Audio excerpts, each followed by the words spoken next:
he was telling me like this coronavirus thing in China, and this is before it really took off on the news. He's, man, I think we're gonna have to do this quarantine. I'm like, what is a quarantine? What are you talking about? He's like, I think everyone's gonna have to stay home for like weeks on end. And I was like, dude, that's crazy. There's no way that's gonna happen. But I got off the phone and was thinking about it and was like, wow, if that does happen, like I'm gonna be in a lot of trouble because I still have to pay all my expenses, all my rent, all that sort of stuff, whether I have guests or not.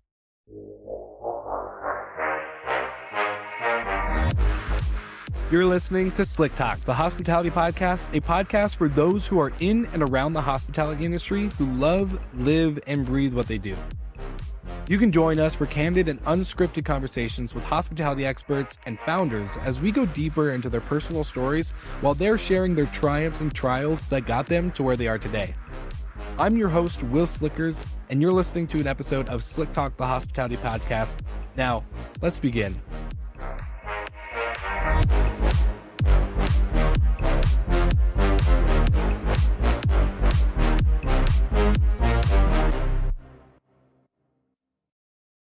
All right, Nathan, another question and a minute with minute, but my question is for new and existing users, what can they expect to be in the horizon when it comes to the devices and the services that you guys offer beyond noise?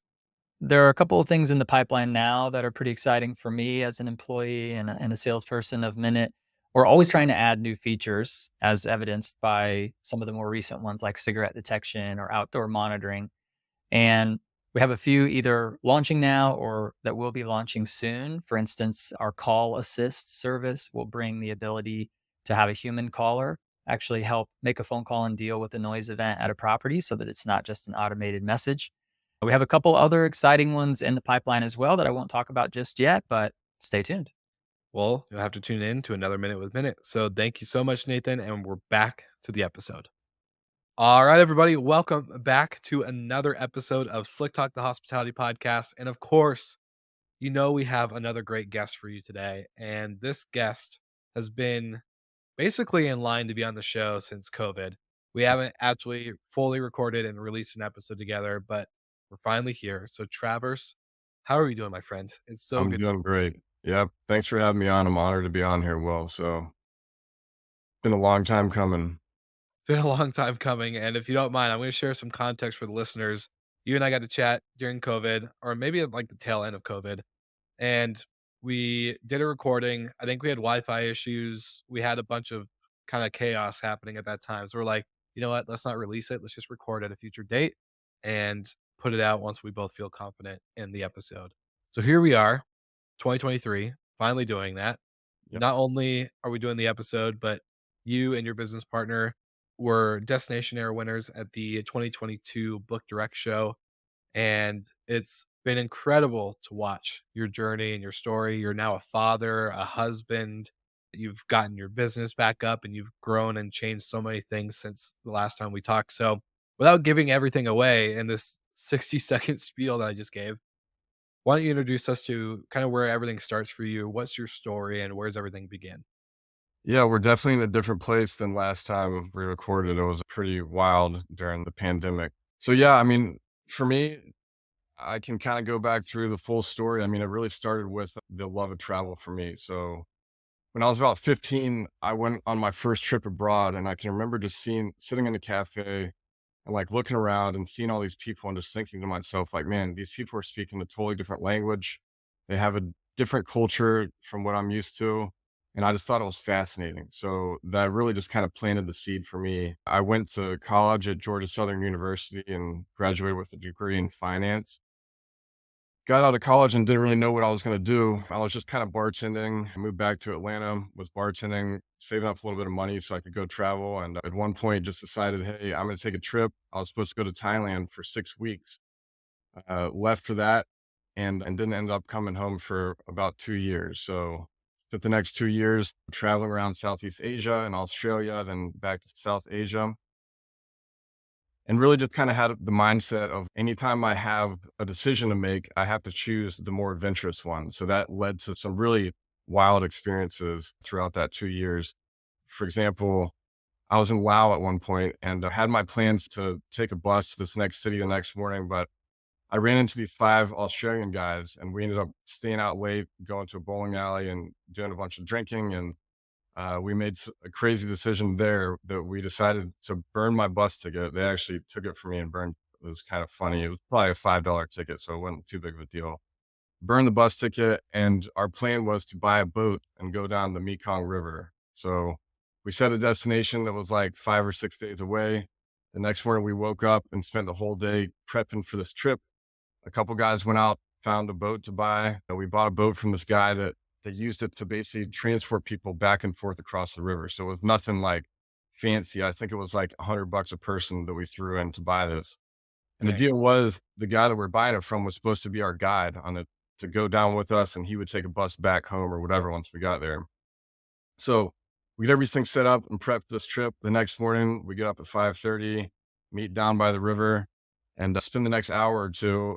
The guy basically teaches me and one of the other Australian guys how to drive the boat, which was kind of crazy because you'd hit these whirlpools and it would shoot the boat to the side of the river, and everyone would have to jump up with these big bamboo sticks and stop us from hitting the rocks. So it was a little bit of a process, but he taught us how to drive it, and then we pulled over to this little sandy spot, and he asked us for 2 waters and then just ran off into the jungle. So just left us stranded there, and we were like, "Man, what are we gonna do?" So we just kept going. We had a piece of paper that had written in the local language, "We need food, we need a place to stay, we need gasoline," and that's what we did. So for the next couple days, we'd find these little tiny villages on the side of the Mekong River, pull up and show them the piece of paper, and they would welcome us into their homes. We'd all split up and stay in different houses, and they'd cook us dinner, and the next morning we'd be on our way. So that was just one of the things that happened. I mean, we ended up selling the boat and getting a bus way earlier than we anticipated, but it was crazy. From there, kept going, ended up in Vietnam, got a job working as a tour guide. So I basically lived on an island in Ha Long Bay. It was basically just a little sand patch with maybe 10 little tiny huts for people to sleep in. And I'd welcome backpackers every single day, basically teach them how to rock climb and wakeboard, and then they'd send them on their way the next day. And it was a pretty great experience there too. But made it down to Australia, hitchhiked all across Australia, met some surfers down there, and did a month surfing on an island in Indonesia. And then I sold my surfboard in the southern tip of India and bought a motorcycle, which my friends make fun of me because I called it a motorcycle, but it was really a moped. I mean, I think top speed was like 35 miles an hour, and spent the next couple months driving that all across India. So I went all the way up into Rajasthan in the desert and up into the mountains. And that's kind of how I finished out the 2-year trip. But, that the reason I mentioned those stories is because that trip really transformed me. I mean, going into it, I was really kind of a shy and timid guy. I didn't really like to put myself out there, but I gained so much confidence from that trip that really has helped lead me to where I am today and start my own business and things like that. So that, and it also kind of planted a seed in me too, that this 9 to 5 lifestyle and culture that I grew up around, that most people in the US grew up around, isn't the only way to live. So that was kind of implanted into my head, and we'll come back in full circle later on. So That's just wild to me. I never heard you tell that story with the boat. So to me, that's just I can't imagine what was going through these guys' head. Just like one, you meet these guys the night before, they burn your bus ticket, you learn how to ride this boat. The guy asks for waters and just dips into the jungle. And now you're just like trying to figure out what this piece of paper in a foreign language you can't read or write in. And I don't know if you can speak it, but like oh in no. my head, I'm like, what the heck? It's something like in a movie you would see. Oh yeah. And I'm curious to know, just from that to then being from like a 6-week plan to go travel to then spending 2 years, how were you, like, making money? How were you did you have a nest egg, or No. what yeah, what was the logistics there? I had saved up about $6,000. I basically just I wanted to travel. I didn't really know. I didn't have many friends or really any friends that had traveled, but I knew that I wanted to do that. So I basically just made sure that I didn't like sign any long-term leases or have any contracts that would keep me locked down to where I was. Saved up that 6 grand. And then I think the second day that I got there in Thailand, I found out about an Australian working holiday visa. So basically, if you're under 30, you can get a visa to work a year in Australia. And so basically that was like, I'm just going to kind of bounce around in Southeast Asia until I get low on money and then basically try to find jobs there and then fly to Australia where I could work and save up some more and travel after. So, What was the wildest job that you had in Thailand? well, I think the wildest job was definitely working on that island in Halong Bay. It was a party cruise too, so it got really tiring. Every single morning, the people were there for 2 days and they're just there to go out there and party. And I had to keep my spirits on the same level as them, which was pretty difficult and led to me leaving there pretty quickly. How long was that journey? And give me like an example of the itinerary for that cruise. I just not that I want to go, but Yeah, I mean, it was backpackers, mostly Australians and Europeans. I think I was there for 2 or 3 months. I mean, going into it, I was like, I was eating healthy, I was eating paleo, was really into working out, and then all of a sudden I'm thrown into this where it's like, every morning I'm waking up at 7 and welcome to the island, guys. We're gonna go rock climbing, we're gonna wakeboard, and we're gonna party. And you know me, it's not my personality, so it was a no. little tough, but yeah, it was a good time. Yeah, and say I think when I ran into you at in Vegas, it's like I was kind of like, let's go to the break of dawn. And you're like, 11 o'clock. Let's Yeah, I'm gonna head home. yeah, I'll be there for one beer and then we're out. Yep. No, I I am totally getting old too, so remember that. well, I was gonna say it's part of a question I kind of wanted to come to a little bit later in the episode, but going from such an extreme lifestyle of travel and adventure and really just like freedom and lack. And when I say this, I don't want anyone to think I'm saying something else, but like lack of security, right? No long term leases, no agreements, no commitments, just go. And there's nothing wrong with that. I think a lot of people need to experience that before. Actually, almost everyone should experience that, Oh, depending on yeah. the personality. But to now being full-time self-employed business owner, a daughter, a wife, and very much the opposite of go travel. And I know you guys travel. I've seen some trips that you've done on Instagram and it so you've been able to keep that lifestyle as an active traveler and adventurer. But I'm just kind of curious from that old Travers going through Thailand and Australia to today, what would you say has been kind of the big shift? Like what's big, I don't know, the big milestone change with all Yeah, of I that? mean, well, the biggest shift was really when I got home and got started with my corporate career. So I wanted to get this out of my system. I experienced it all. And then I came back and was like, all right, it's time for me to get started. So I wanted to get into medical sales. This will all come back full circle because now Yeah. I'm not fully corporate. I mean, I have a lot of freedom, which I'll talk about later and how I kind of set that up. But yeah, I came back and I didn't want to live in Atlanta. I wanted to get away. So I moved to San Diego. I wanted to get into medical sales and talk to a bunch of recruiters. And they were like, hey, you need to go get into sales first. So they recommended selling copiers or selling payroll. So it's business to business sales. It's really hard and it's going and getting your master's in sales and the sales process and all that sort of stuff. So was in San Diego, got a job selling copiers, which was really difficult. I mean, yeah, I had this newfound confidence in the regular world, but I wasn't confident in business. So, Mm. I just remember sitting, basically my job was to make cold calls over the phone and then to go out in my territory and cold call in person all day long. So I remember just sitting there in my car, just so nervous, not wanting to go in these office buildings, like basically walking in and asking for the CEO. It took me a long time to get comfortable with it, but it's a skill that I learned that has really helped me throughout the rest of my career. But yeah, still a little bit shy. I mean, I had one of the experiences there was like I fell into one of the biggest deals in the company's history. And so I ended up working with this guy named Jeff Mason. He was like the senior vice president of sales and I got to see how he worked. And so I really got to see, okay, he acts like this. So it's really just about, hey, in the sales cycle, I can be myself and just be confident and work through that. And it really sparked that for me, which being in sales has really helped me in the short-term rental industry as well, in terms of acquiring properties and things like that. So yeah, I mean, I was well on the corporate career path. I left San Diego and moved to Nashville and got a job selling software to hospitals. It was a big jump in sales and positioning. And basically, my plan was to continue down that corporate ladder. I saw a great path to continue down that. But then at one point, I just I had some money set aside and didn't really know where to invest it.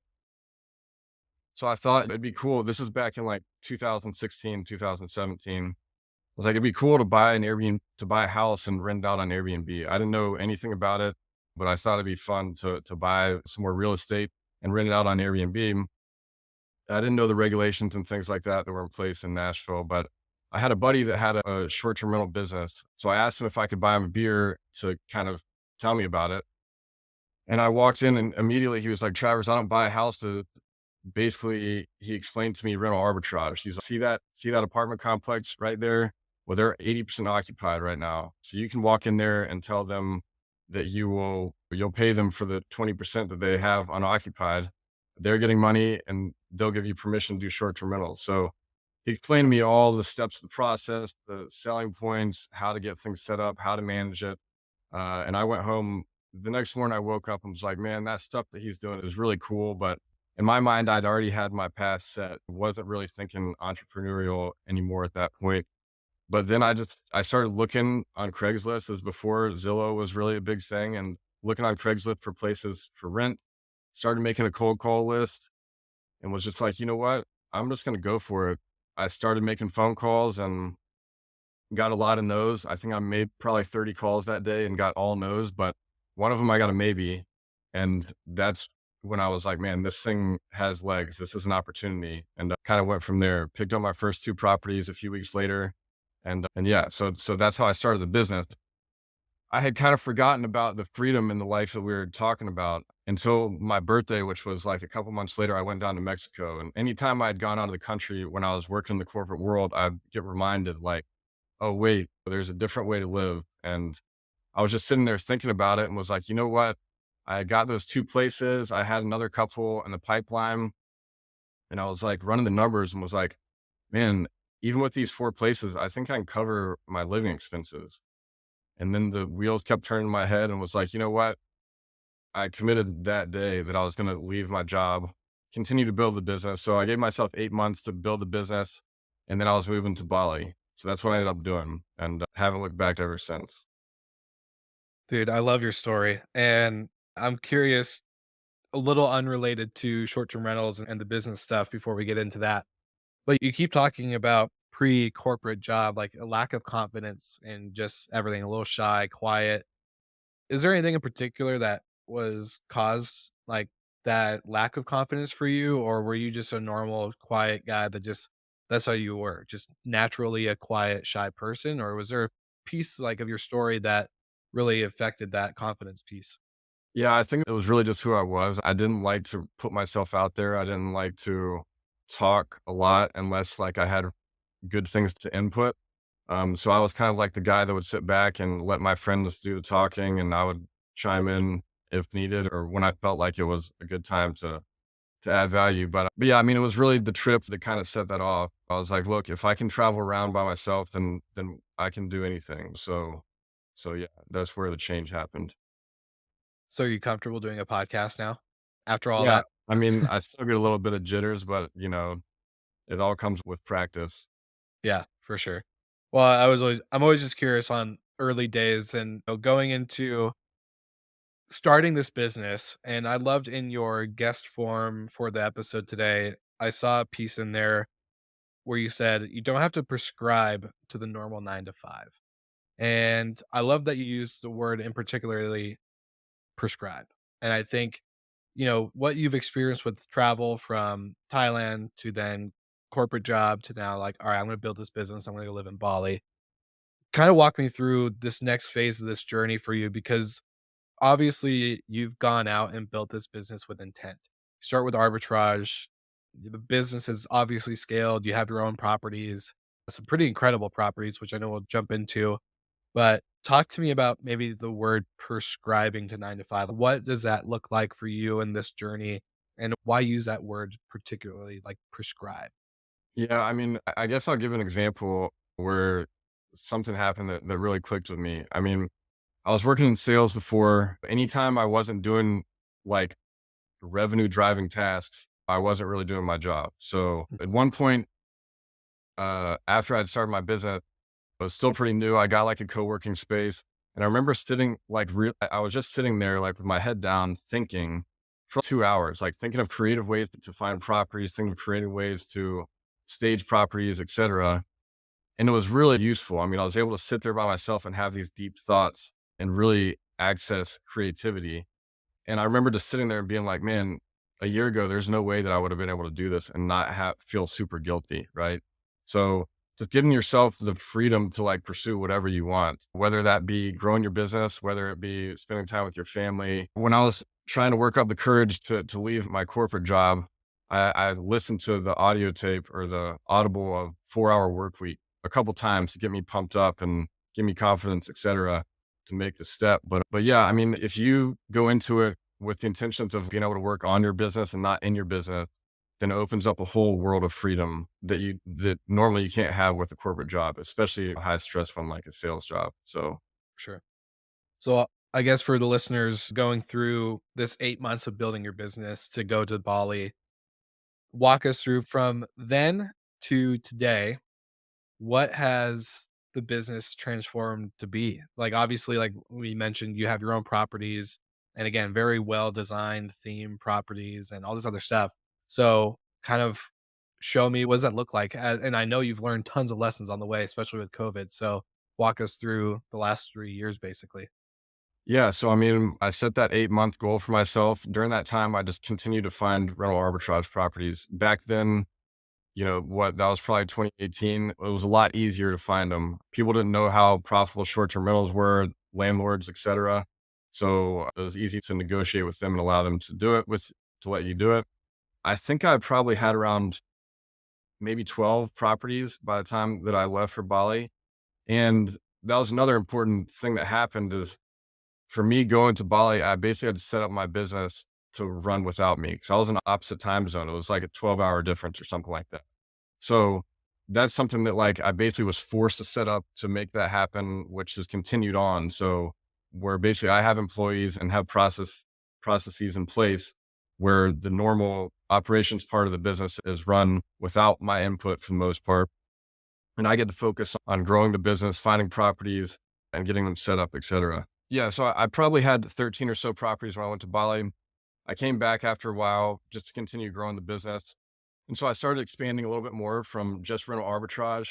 I started having people reach out to me a little bit, asking if I could manage their properties. So we started doing some property management and I started to try to buy properties. I'd had all this experience with rental arbitrage, setting up properties. I knew what worked, what didn't work. I knew how to decorate and onboard the properties, and I knew what I should be looking for. So started acquiring properties to really get long-term wealth and more stability. So basically that's what my mix is now is I think I have about 35 or 40 properties. It's a mix of rental arbitrage, places that I own and properties that we manage. So yeah, I have definitely learned a lot over the past couple of years. The pandemic happened and that really was pretty wild and pretty tough. I guess that's when we connected for the first time, but I think I had maybe 25 properties or so, mostly rental arbitrage at that time. And I remember at the beginning, I just spent a couple months creating like an online course. So this was back before all the gurus are showing up on your Instagram and TikTok. Yeah. Uh, there was one guy named Brian Page, and he was just doing so well. So I was like, look, this is a great opportunity. I spent a couple months creating the online course, basically pouring knowledge into it. I had an on-site thing here in Nashville where 20 or 30 people came up and did like a 3-day course type thing that we continued on. It was really successful and I really enjoyed it. They got a lot out of it too. So the next step was to move it online. So I created this course. I was going to fly down to Costa Rica with my videographer 2 weeks before I was supposed to go to Costa Rica. I was on the phone with a friend of mine. This is like beginning of March, 2020. And he was telling me like this coronavirus thing in China. And this is before it really took off on the news. He's, man, I think we're going to have to do this quarantine. I'm like, what is a quarantine? What are you talking about? I think everyone's going to have to stay home for like weeks on end. And I was like, dude, that's crazy. There's no way that's going to happen. But I got off the phone and was thinking about it and was like, wow, if that does happen, like I'm going to be in a lot of trouble because I still have to pay all my expenses, all my rent, all that sort of stuff, whether I have guests or not. And so I got the bright idea. I was like, all right, well, I have a strict cancellation policy. Normally my prices are pretty high for the next 2, 3 months or so, but I just went in and lowered all my prices to the minimum, like basically the minimum that we will charge, and got like tons of bookings over a few days. Basically was like, all right, I have enough in bookings that if everyone cancels and I get half of what they paid, then I'll still be able to cover my expenses. So it's Mhm. like, all right, we're good. Let's go to Costa Rica. Mhm. Flew down to Costa Rica with a videographer. And literally right when I landed, I looked at my phone and saw that Airbnb was giving full refunds, and my heart just dropped. I was just in panic mode. I didn't know what was going to happen. So that was the start of it. Ended up going back home and trying to figure out a way to save my business. At that time, I have two options, right? I can either just close down shop, close my business, and let the past however many years just go away. And I mean, because I've been building the business up until this point and just basically had the rug pulled out from underneath me. I was basically taking the money that I was making, reinvesting into more properties. So I didn't really have a ton of savings at that point because I just kept reinvesting it.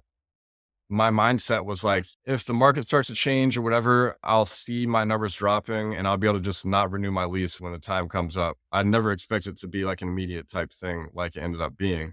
So I thought the first option was close down the business, close up shop.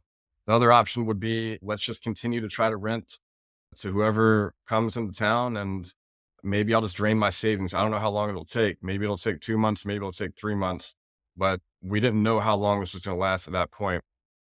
So it's pretty bad options right there. Go Yeah. bankrupt or close down the business you built, right? But I really just put my nose to the grindstone. Like I set a goal for myself that I had to fill one property every single day, and was just getting brainstorming, trying to come up with ideas. I think like mid-March, I made a website called medreliefhousing.com. I think you probably remember that, and Oh was yeah. all in the news. Like I was on the Tennessean. I was like, nurses and stuff are still going to be traveling. They're probably going to be coming to Nashville because there's a lot of medical facilities here. So maybe I can rent to them. That didn't really pan out much. I did, what ended up saving me though was construction workers. So a lot of stuff was shut down, but construction was still going here in Nashville. It's a really quickly, fastly growing city. So all these jobs were still working, and we had these subcontractors coming in from Georgia and Texas and all that stuff, staying in these extended stay hotels. So we started putting together like referral offers. Hey, I'll give you $200 if you get other people to come in here. Melita and I, one of my employees, we would go and camp out at extended stay hotels at 5 p.m. when the guys were getting off work and try to steal them. Hey, you guys can pay the same amount and fit more people in these places and have a pool and whatever. And then I would ride my bicycle around because parking's an issue in downtown Nashville. Ride my bike around lunchtime from construction site to construction site, passing out flyers in English and in Spanish. And that's how I was able to find several people to house. But we ended up using that strategy, and all these rental arbitrage companies were going out of business. So they were going out of business left and right. I figured out a way to basically create this crew housing company, put these people in at break even prices. So I'm basically charging them what I pay in rent just to Hmm. have them babysit the property until things are done. So I started picking up all these other properties that Stay Alfred was ditching and all these other companies. So I was actually able to grow during the pandemic and never really lost any money. So I was basically break even throughout the entire time, which is pretty incredible.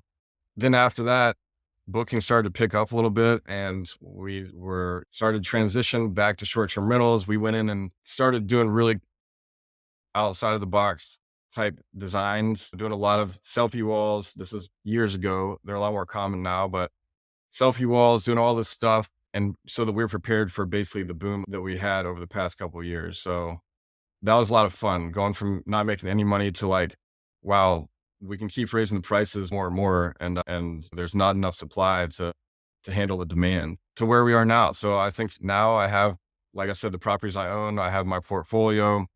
We're seeing the market soften a little bit. A lot of people are really worried about that, but it was pretty inevitable. I mean, you look at post pandemic, there was a low supply, artificially low supply. So all the short term rentals, not all of them, but a lot of them basically sold or put long term tenants in there, et cetera. And then the demand was artificially high because people have been locked inside for a couple of years. So that just equals a great market for short term rental hosts. But now the supply is picking back up and demand's kind of leveling out a little bit. So yeah, I mean, I think we're still around 2019 numbers, which is good, but it Mhm. takes a little bit more now. I mean, when we first got started, it was like, just throw a couch in there and a TV and you're good. And now it's okay, well, what wallpaper do we want to put up and how do the pillows match the wallpaper? And you got to really go above and beyond to stand out nowadays. 100%. I love, again, I've said this before. I love your story because going from all this travel and adventure to building the business, and then just like you said, the rug was just taken out from under you. And Airbnb giving full refunds. I remember that day as well. I think in one day we gave up like $128,000. I was Mhm. like, "Oh my." I legit was, excuse my language for all the listeners, I was shitting my pants. I was like, "Oh, Yeah. this sucks." I was like, "This is rough." And so for you though, to create the medical housing option and getting on the news, which was incredibly brilliant, even though, yeah, you said it didn't work out in a lot of ways, I think that's way more than, again, like what Stay Alfred or any of the other companies that went out of business did. To then going into getting flyers, getting on your bike, and just grinding and getting these construction workers to, like you said, babysit the property, go in at even, and just survive. And I think, a question I love asking on this podcast a lot is, do you feel like you were born or made? And when I say that, is born or made to be an entrepreneur? Do you think the entrepreneurial gene and spirit is born in you, or it was made through tough times and other life lessons along the way? And I kind of curious to hear your answer on that, because hearing about the quiet, shy Travers to then busting, like just going and down and like just giving out flyers and just grinding. What would you say the answer to that question would be? Are you born or made to do this? I mean, I think people are born with certain characteristics and traits and IQ and things like that. But I think the more important part is what's environmental factors that have happened in your life. So I think that you've learned they add up, right? So, I mean, once you start making entrepreneurial choices, you might not that might not succeed, but you gained an experience that you're able to tag on to the next thing that you try. And I think it works like that with everything. I mean, you might learn something in high school from being on the chess team or whatever it is. You learn something and then you add that into your personality and your abilities, and you might be able to use that in the future in another circumstance. So I think that it's something that you basically learn over time for Mm, sure. I love it. I'm curious. You said earlier too, in the beginning, especially working your sales job, you were basically forced to build this business to run without you for the most part. Obviously, you still have the end all be all decision. But being forced to do that and it carried through to where you are today, you have a team around you, you're able to spend time and travel with your wife and daughter. Like you're able to do a lot of stuff without having to be present and doing all the day-to-day operations. For anyone listening, what advice would you give them when it comes to building a business that doesn't require a mandatory, you need to be here every day no matter what, you can't do this, you can't, like, a lot of us, I think, especially I got into business without listening to the 4-Hour Work Week and without knowing Tony Robbins or Gary Vee or any of these influential business people in the world as well. So I just kind of was like, "Oh, like I have an idea. This would be fun. Let's figure it out." And Right. failed along the way a couple times, and now here we are today. But, you know, what advice, I guess, would you give for anyone starting or even who's been running their own business and just feels stuck? Like, I would love to know how you would kind of approach that from a different, maybe, perspective or lens if you didn't have the opportunity to start the way you did. Yeah, I mean, I think that it's easiest if you set up the process when you're first starting out, right? Mhm. If you have the mindset of, hey, I'm going to have this business working for me instead of me working and being like the main part of the business. So if you have that goal in mind from the beginning, then, it's way easier. It's a lot harder to do once you build the business around yourself and then decide that you want to like take some time away from it. I mean, usually when that's the case, the option is to basically just sell the business. So, I mean, there's plenty of books to read. I think there's one called Profit First, maybe. There's a couple that I've read that are really good that talk about basically changing that around once you have the business started to pull yourself out of it. But yeah, I mean, basically just hiring people that you trust and working with them. And I mean, I've gotten really lucky with some of the people that I've hired that are able to basically take things off on their own and figure them out without having to come to me. So I think that's probably a big part of it is hiring the right people and just building the processes the way that you need to be without you involved fully, right? So Yeah.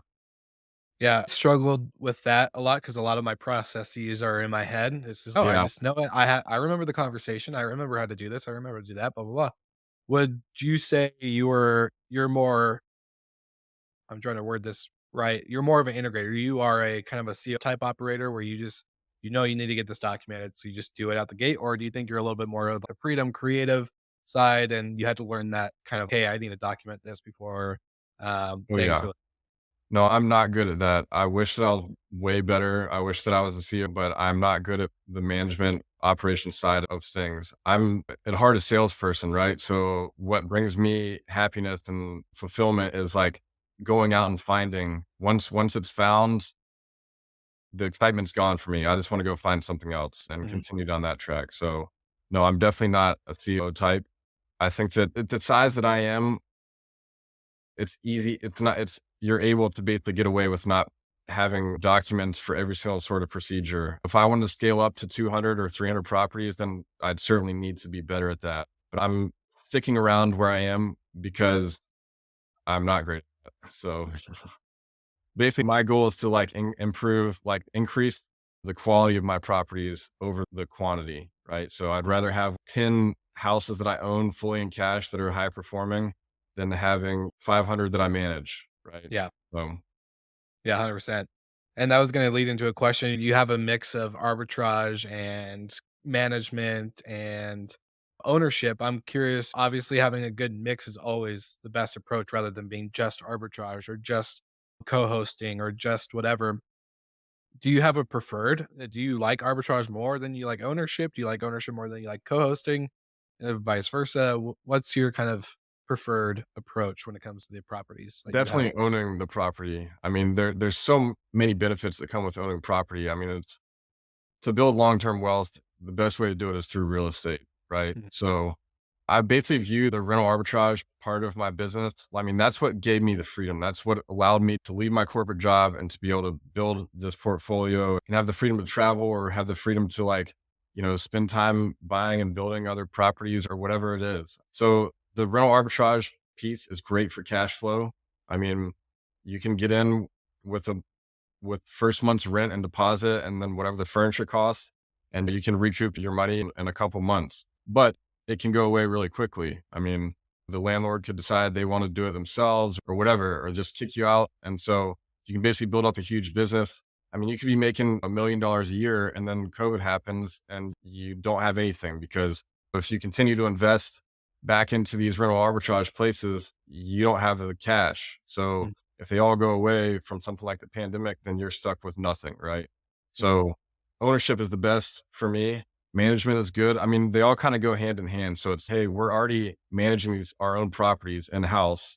Why not add a couple more that are in the same area that are going to perform well and throw them into the bucket with the rest of the properties that we're managing? So it's a nice add on. And I know a lot of people that do really well with managing at scale. So yeah, all three are great in their own ways. Yeah, with the management too, there's not much risk, right? So you don't have to put down a 20% deposit. You don't have to put your name on a lease or your business on a lease and put the deposit down and all that sort of stuff.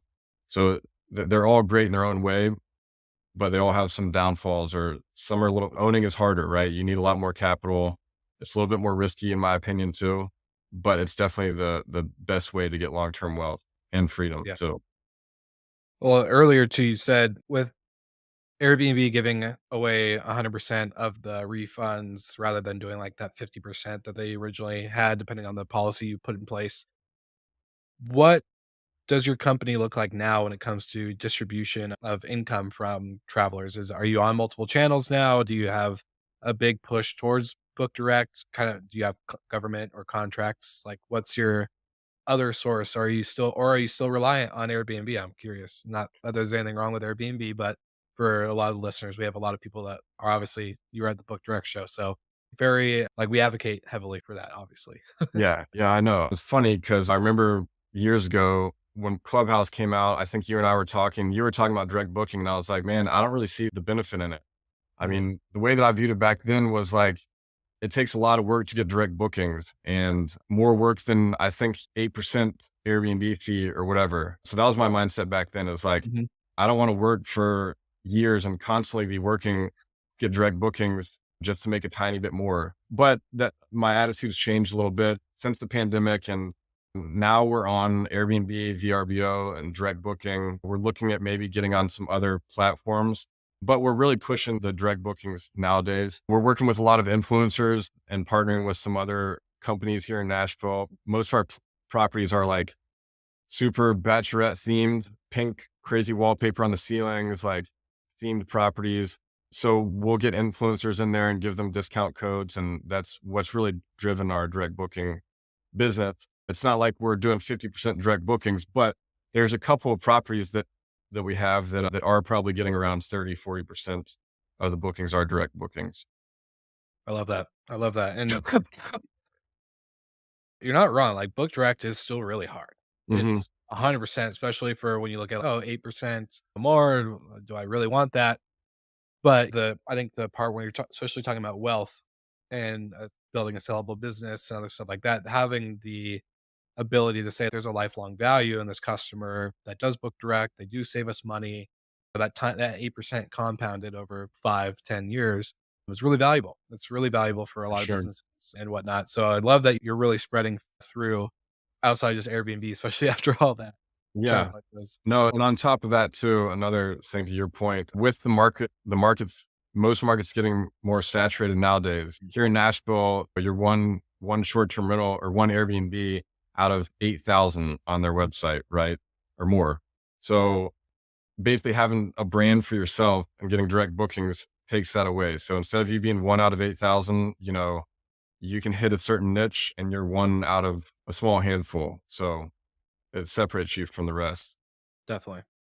And I know we wanted to kind of get into some of your themed houses. So for the listeners, what I'm going to do is I'm going to make sure everything's plugged in the show notes for your Dolly Parton house and all the other cool stuff, just because I think it's really cool what you guys have built with this experiential hospitality. Hence, one of the reasons why you were one of the Destinationaire winners in 2022.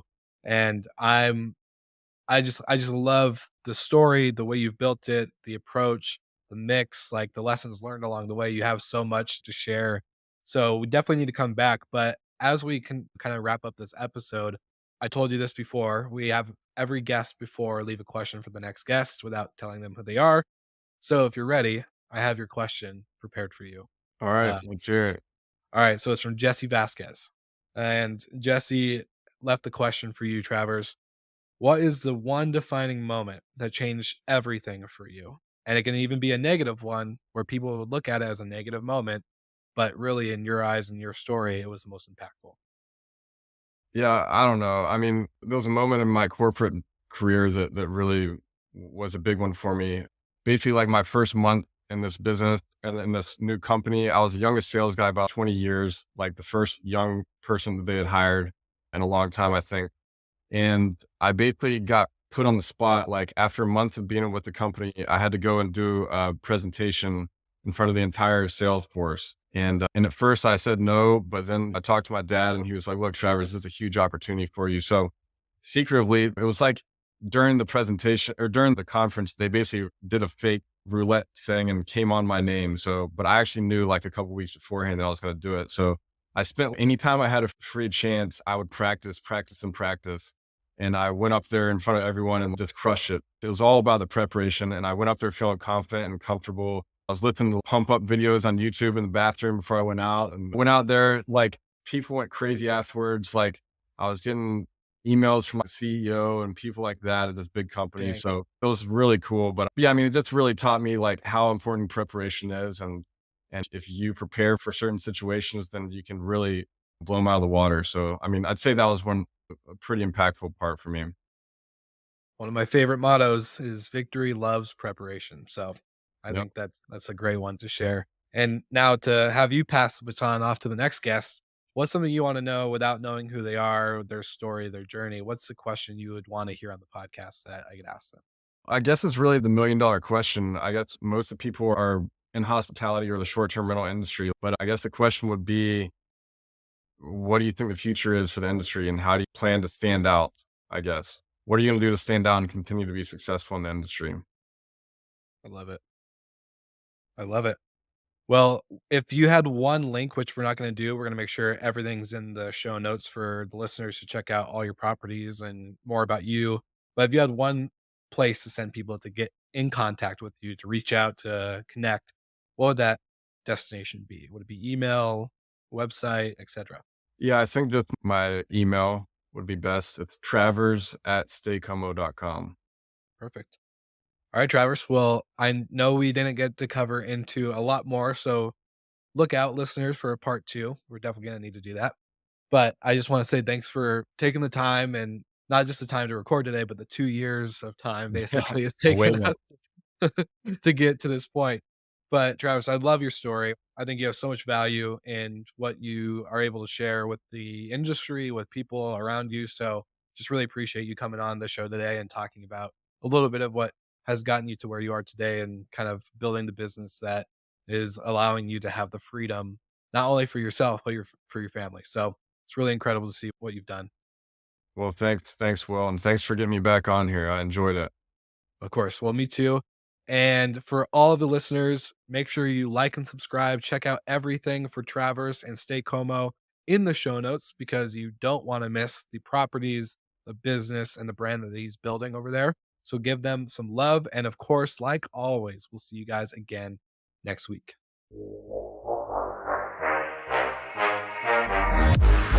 Thank you so much for listening, and thank you to our show partners for making Slick Talk, the hospitality podcast, possible.